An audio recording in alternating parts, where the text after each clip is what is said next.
Well, hello and welcome to the Light Reading Podcast. I'm Jeff Baumgartner, a senior editor at Light Reading. Hi, I'm Nataly Kelly. I'm the Chief Marketing Officer at Zappi. Well, Nataly, hey, welcome to the podcast. Glad we're able to get together. So, Likewise, thank you for having me, Jeff. Sure. So today we're going to dive into the world of celebrity MVNOs, right? We do cover the MVNO market quite a bit, but as I was kind of looking around, I guess it's not exactly a massive group, but definitely one out in the market that is securing, their footholds.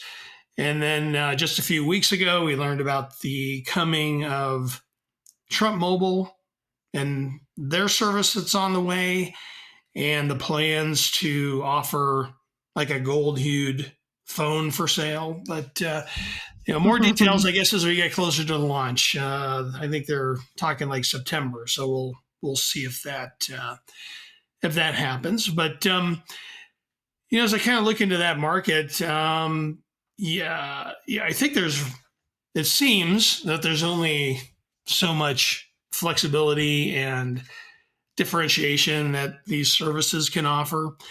Yeah, because the plans are the plans, but usage based, unlimited, pretty typical stuff. But there's also that celebrity cachet, that they each try to bring to the table.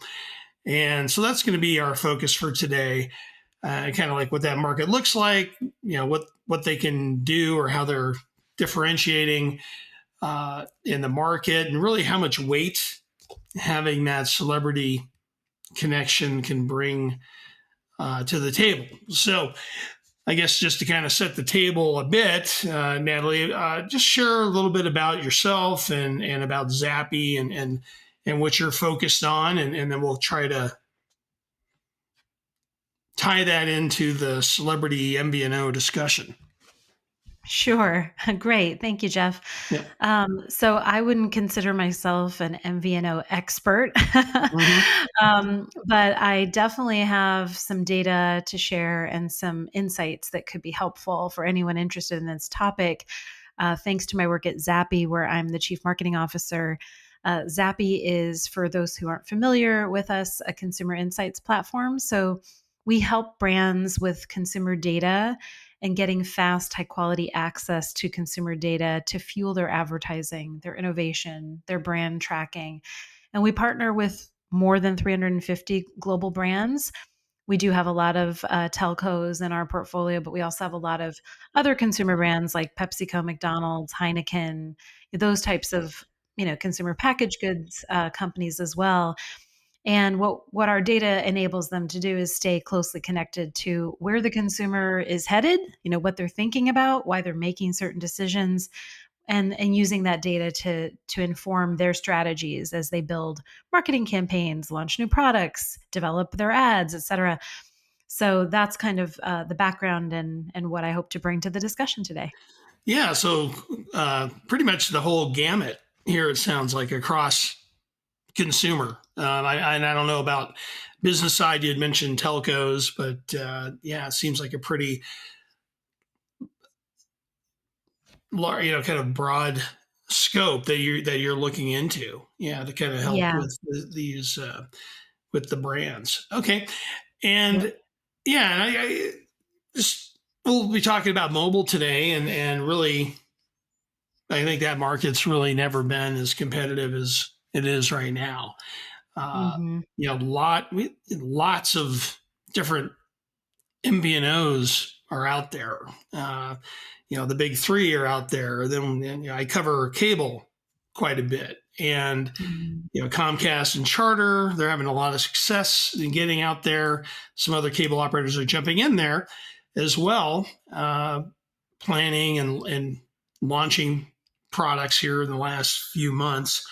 But we're going to talk a little bit about the celebrity MVNO area. All right. Now I was kind of looking around. We know about Ryan Reynolds and the connection to Mint Mobile, which I understand is part of T-Mobile. And we talked about Trump Mobile.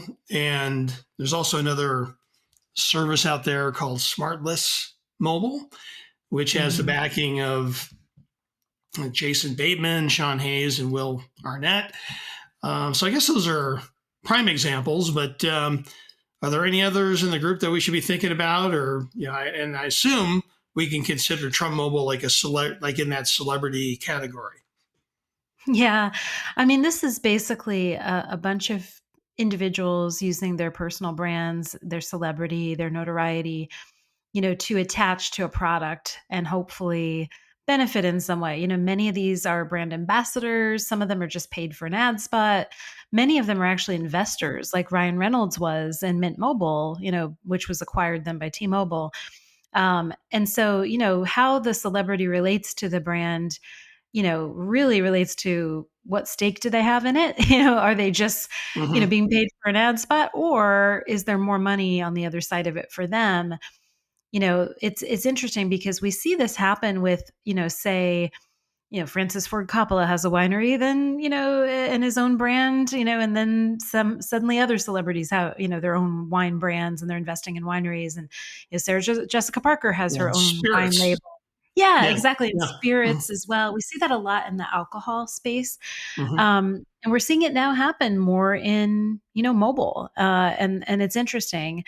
There's not as many examples of it in MVNO offerings, but there are more. And we see that in different areas of consumer products and services, where celebrity backing suddenly becomes a trend, and then other celebrities hear about it. They're like, "Oh, you can get a cut of the subscription, revenue Yeah, it's kind here." of like diversify your business and your brand, I guess, both at the same time. Exactly. Yeah. Exactly. And I do Yeah. think Trump Mobile, that would fall into this category of a celebrity MVNO in this, in the very strict sense of, being a celebrity, having visibility and notoriety, broad public recognition. It's not only limited to entertainment, although Trump does have a history in entertainment as well with, Sure. The Apprentice and all of that. They're closely linked. But I would say any celebrity who has that kind of broad public recognition could potentially use this as a strategy. Okay. And I was looking through, there was a study that was sent along before we talked. And as far as like looking at the overall advertising landscape, there was like 25% of the ads contained celebrities in some shape or form. Am I reading that correctly? You did. You Okay. got that exactly right. Yeah, Okay. one in every I could four. read. Okay. No, you got that Just making exactly right. I sure. mean, yeah, no, it's good you check because there's a lot of Mhm. data in that report. It's the State of Creative Effectiveness report that Zappi puts out every year, where we basically look at a bunch of US ads and look at all the data points, and we figure out like what's actually working, what's actually giving these brands any uplift in, distinctiveness or sales impact and the things that matter for the companies, that are Yeah. investing in these ads. Well, we did find in the United States about a quarter of all ads contain celebrities, as you rightly remembered. And celebrities do give ads a bump up in distinctiveness, like they do stand out. So, a typical score would be in distinctiveness, um, you know, it, you can get to like a 3.3 out of 5. It will bump you up to a 3.5 for the average celebrity ad. So it gives you like a tiny uptick in distinctiveness. But celebrities show up in 1 to 4 ads, but these don't actually perform better on short-term sales impact. So even if you don't attach a famous face to your ad, you're going to have a similar sales impact. So what the data says to me when I look at the report and all the different angles of analysis is celebrities might help in some small way on standing out from the noise, but they don't necessarily drive more short-term sales impact than ads without celebrities. I see. So kind of like there's like a not as tangible. I'm not going to say completely intangible, but like a less tangible result or benefit. And because obviously bottom line, everyone's concerned about and sales and things like that. But it seems like there's more of an intangible benefit. Yeah. And Yeah. I yeah. mean, yeah, I think that's a fair framing. I think it's also about the short term versus the long term. Like what our data shows is there's not much of a short-term uplift. That said, if you think about building a lasting relationship with customers and you want to enable them to engage with the brand and the celebrity attached to that brand in more of an ongoing way, then maybe there's more benefit there. It's more about building an affinity group or a community around your brand, people who love your brand and happen to love that celebrity, ideally. So then it's more about building that customer base and creating a niche in the market, creating a stronghold, a footing that the brand can say, oh, this is ours. This is our segment of the market that we're cornering off for us. And you have that celebrity tie-in. Often it makes people feel like, oh, it's not just a brand, it's a face I happen to, be a fan of. And I like this person, I like this personality, I like their movies, or I like their politics, or whatever, they like about that person. It does give that brand a little bit of a stronger foothold around that whole segment of the market, if that makes any sense. Yeah, I think it does. And I was thinking about like this affinity group, right? The Smartless Mobile, and I think I probably need to start listening to this because I'm like fans of the celebrities that are tied in here. But the Smartless podcast, is Mm-hmm. out there, and I guess this Smartless Mobile is an extension of that, and they've kind of attached themselves to the Smartless brand, and I guess people out there who are fans of these celebrities and listen to the podcast and enjoy the work they do. It's like, well, hey, they're associated with this mobile service and I like them. So maybe I'll like this mobile service. Right. I guess I is mean, the it's, attachment. Yeah. Yeah. yeah. I mean, and it makes sense because, a lot of products that we see have celebrity endorsements and we kind of attach that celebrity. There's a halo effect from that brand even being associated with that celebrity and the community of people who happen to like them.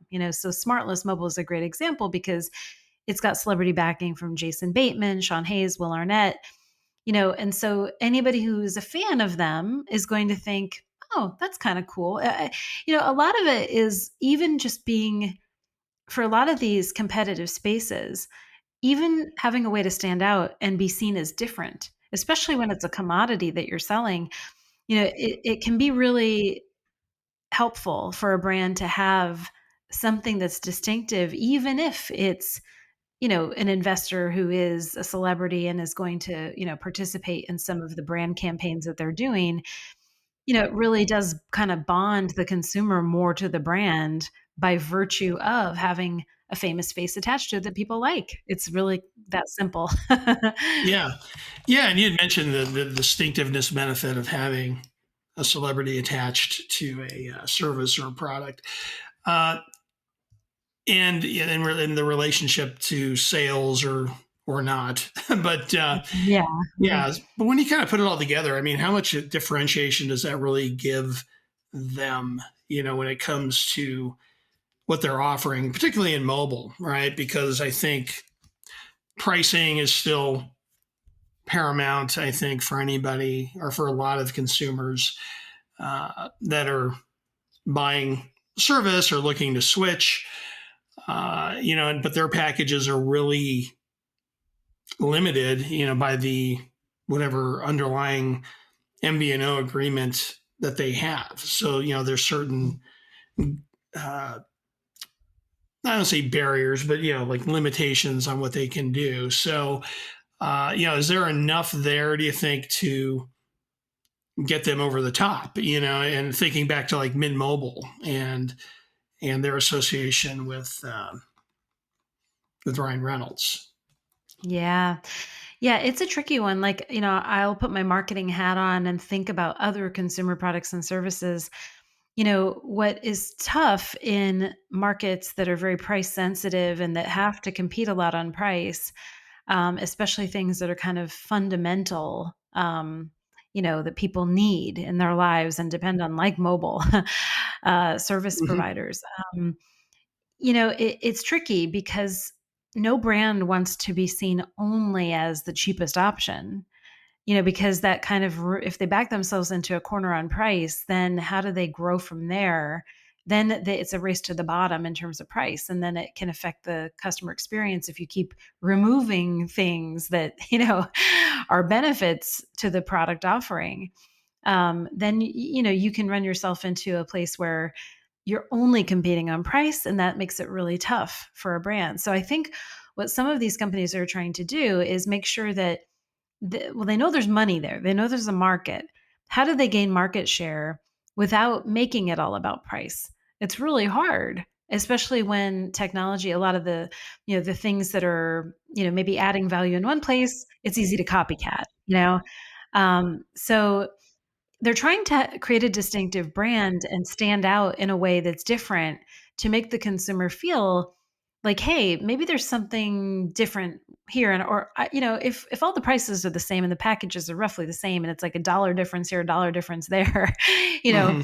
maybe I'm Yeah. just going to choose the one that I like the most because they happen to have these, distinctive brand assets associated with their brand, whether it's, I like the way they speak. I like their funny commercials. I like, the way they send me my statement that has a fun picture of an animal on it, or I like the fact that it's Yeah. Ryan Reynolds delivering, this ad to me. Sometimes that is what will help a brand stand out. Whether it's a short-term value or long-term value, I think is kind of the question when it comes to advertising. We've seen that just having a celebrity in and of itself doesn't really make a big impact on, it gives you a tiny distinctiveness bump, which means you'll be more memorable. Does it necessarily make the consumer spend more with you?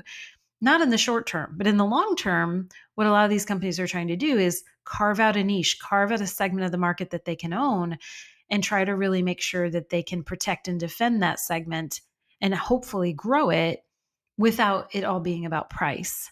Yeah. Interesting. Yeah. I was just like looking at the some of the imagery with like Smartless Mobile, right? And it's like photos of the three of them just having a good old time. Mhm. Yeah. Yeah. And it's like, hey, and in addition to, hey, we can help you save money, but Yeah. yeah, it's kind of Well, like, and hey, that's join us in our coolness and yes. yeah. It's like welcome to the club. It's like Mm-hmm. be part Yeah. of our little community here. Be part of Mm-hmm. something special that appeals to you. And that's frankly a lot of brands do that, in different categories, products and services because they want people to feel like, hey, you can be part of this cool club over here and we're part of it and you like us and you like our movies and you like our comedy and why not? The price is almost the same. Service offering is almost the same. Why not choose this experience that's slightly more appealing? Mm-hmm. And Yeah. it makes sense. It's Yeah. a way to draw people in. Yeah. And I'm also kind of surprised. I mean, this is separate and a whole another conversation in itself, but with a lot of MVNOs, they don't really they don't typically disclose like which mobile network they're using because maybe contractually they just can't reveal it, so they'll use terms like, oh, the whitest, the best 5G network in America or something. But Smartless actually points out that they're on the T-Mobile thing, on the T-Mobile Mm, network, which I think has mhm. its own coolness and cachet, T-Mobile. So maybe that's a reason why they're promoting in combination. So Yes, yeah. that's very a very important observation because they want to be affiliated, and you'll see this a lot with brands that collaborate with other brands. They want to make sure that they inherit some of the associations that we have with that product. And so, or with that other brand. So you'll see collaborations between like I saw Dunkin' Donuts had a collaboration with like a lip balm provider. And I'm like, well, that's kind of interesting because Hmm. Dunkin' doesn't really sell lip balm, but like their brand is now in CVS. Well, it's probably the same type of consumer that they know they have an edge with or that they want to have an edge with that buys that lip balm that they can then be more top of mind and memorable and associated with another cool brand that they happen to buy. And so you're very right that, that's part of their strategy here by overtly naming T-Mobile. they want you to know that that's part of who they are and that's part of what makes them different. And it's also when you're building like a new brand, sometimes it's a good strategy to make it clear that you're trustworthy, because there's a risk in switching from a known carrier, known provider, to one that's lesser known. And so by them highlighting that that's you're going to get that benefit anyway with us, it's kind of alleviating a fear that people might have that would stop them from switching. So it's one reason why they probably are doing that. Yeah, yeah, this seems like a good fit. Yeah, because T-Mobile to me, being the uncarrier as they call themselves, is always about fun and I don't want to say kitsch, might be the wrong word, but and then Yeah, you look at like AT&T, probably doesn't exactly say the same thing. They kind of that's right. more of a corporate giant that's like IBM, Big Blue, but old timey corporate America. Is kind That's of right. where I would That's right. associate. Yeah. It's an Hmm. older brand. Yeah, totally. And they want to hype up the fact that T-Mobile's younger, pink logo, it's probably, going to resonate differently with different, genders, with different age groups. Definitely. They're trying to, appeal to a specific segment of the market where they know they can get an edge. And they do that through everything from color choice to celebrity choice to who they co-brand with. All of those things are part of it. Yeah. Interesting. Okay. And then I did want to talk a little bit about like the age association with ad distinctiveness and how it kind of Mhm. varies. I was looking through the study and it looked like it's pretty stable in that 18 to 45-year-old category. And then when you get beyond that, it goes, distinctiveness is not as paramount. So I guess what does that tell you, about the ad market in general, but maybe about the celebrity MVNO market? I mean, it kind of tells me that, well, it would skew to younger consumers. And, maybe that's why when I open up my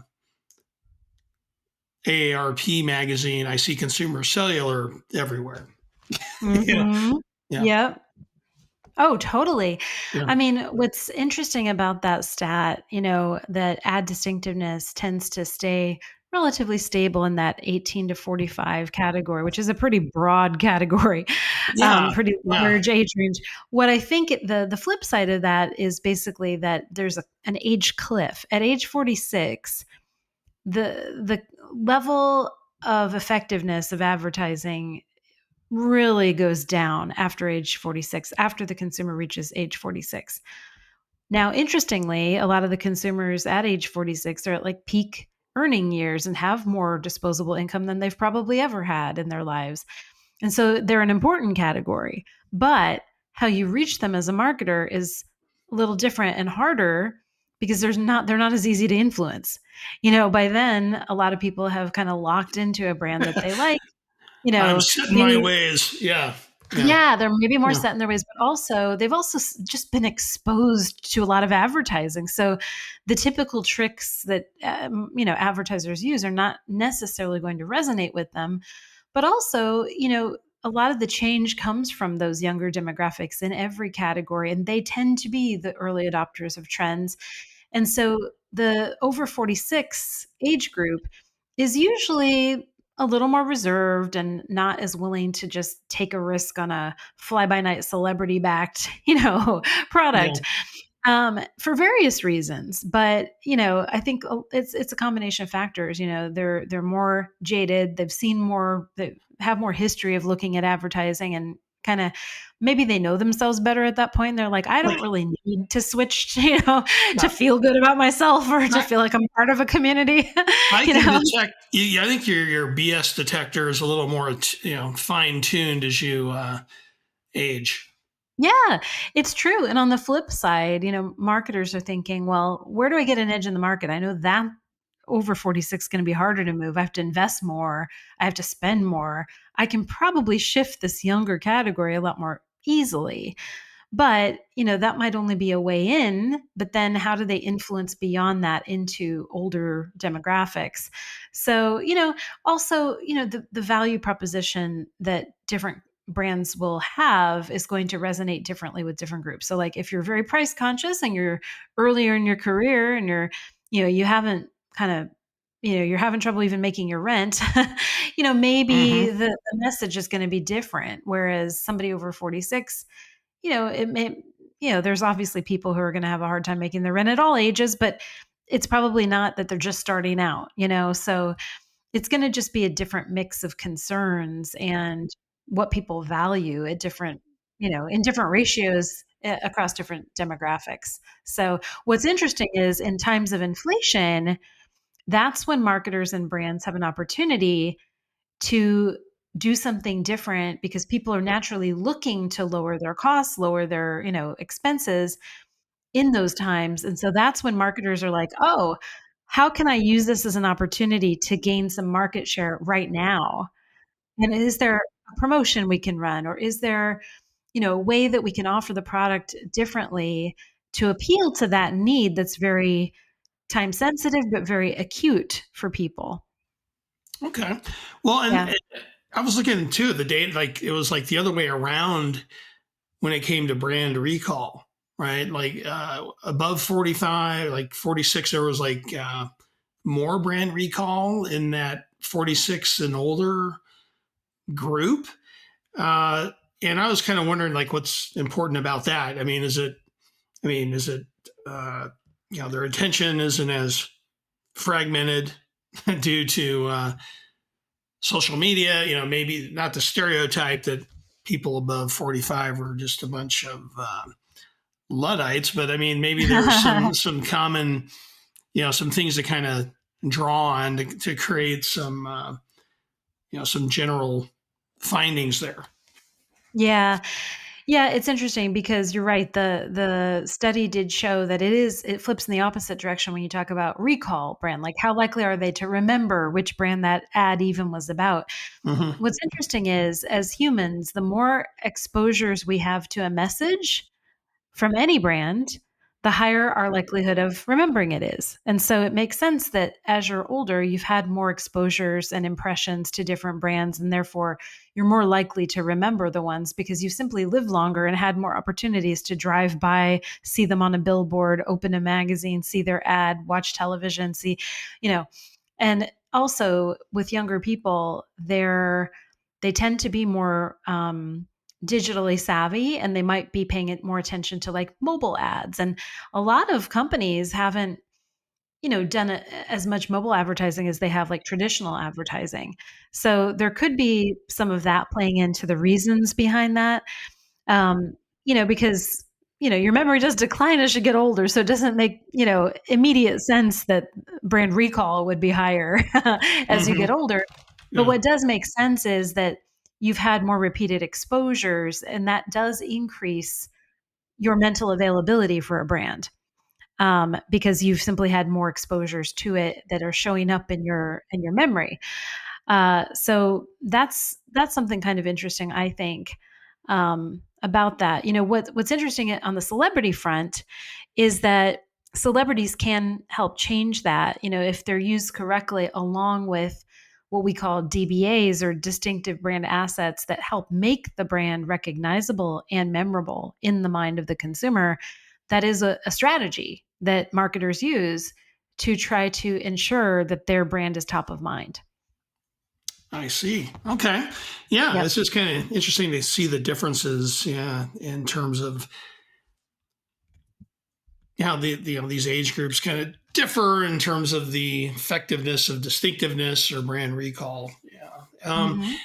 And then this other thing I was thinking about, and this is probably pure opinion versus what the data can tell us because there's really probably not a lot of data to really point to. But I mean, what are your thoughts about like this gold-hued phone from Trump Mobile, right? Because obviously people who are fans of Trump, they're going to gravitate more than others. I think there's some data that questions that a little bit. But when there's like this phone that they're going to have kind of maybe a differentiator to that affinity group. And I thought it was kind of interesting because MVNOs, celebrity or otherwise, don't tend to have much differentiation in the area of devices, right? Mm. They don't have as much say in there versus how the big three maybe tend to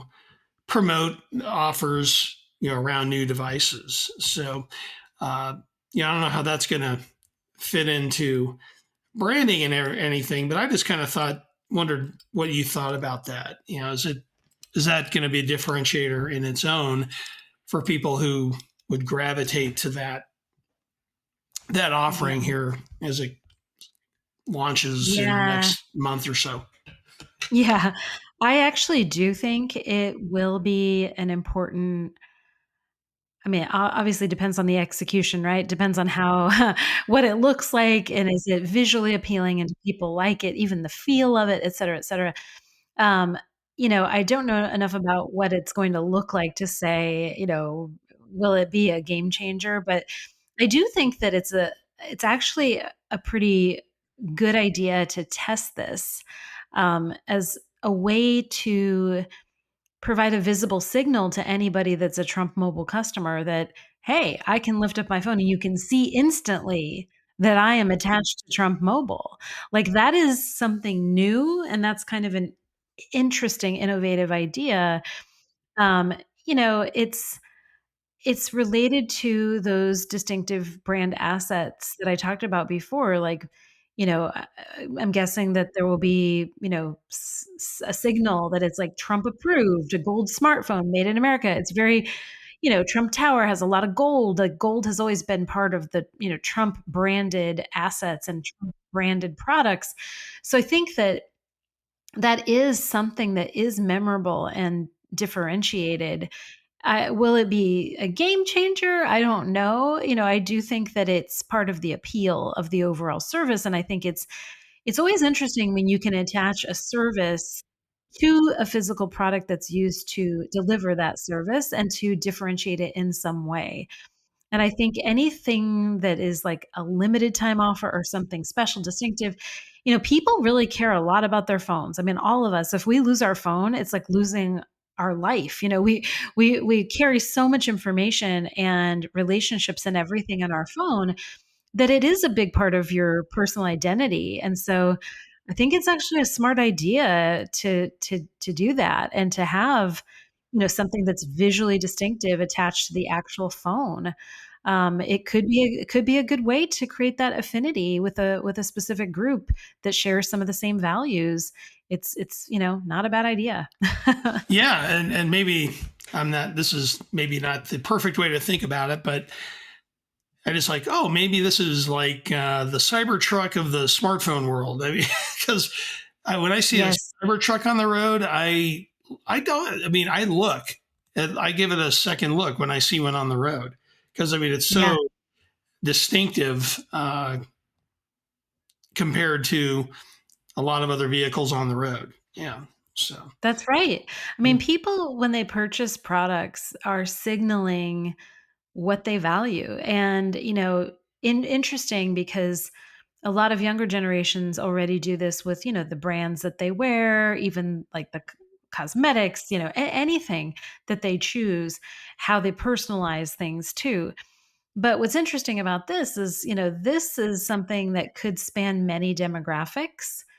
A gold phone could appeal to anybody who has a mobile device, so I'll be really curious to see how it takes off or not, and sometimes a great idea might not take off just because it's not executed well. Like if it's a clunky looking thing or it does, there's lots of reasons why something might fail that you have a great product idea for. But it is an interesting strategy that I will say, regardless of what happens with the execution, it's a strategy I would recommend testing for a company that wants to differentiate and have an affinity group that, they're trying to kind of build a community around. It makes a lot of sense.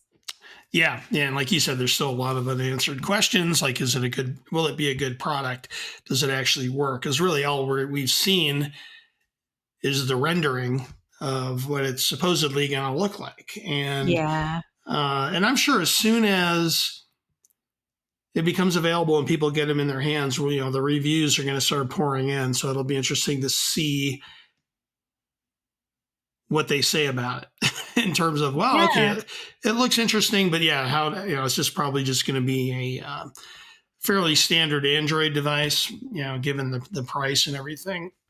Hmm. So be curious. All Yeah. right. Yeah. And I guess the last thing, I know we kind of covered a lot of ground here, but, when you kind of think about the celebrity MVNO arena, any thoughts about what might be next for the category, or other ways that you think they'll try to stand out in the market? Yeah.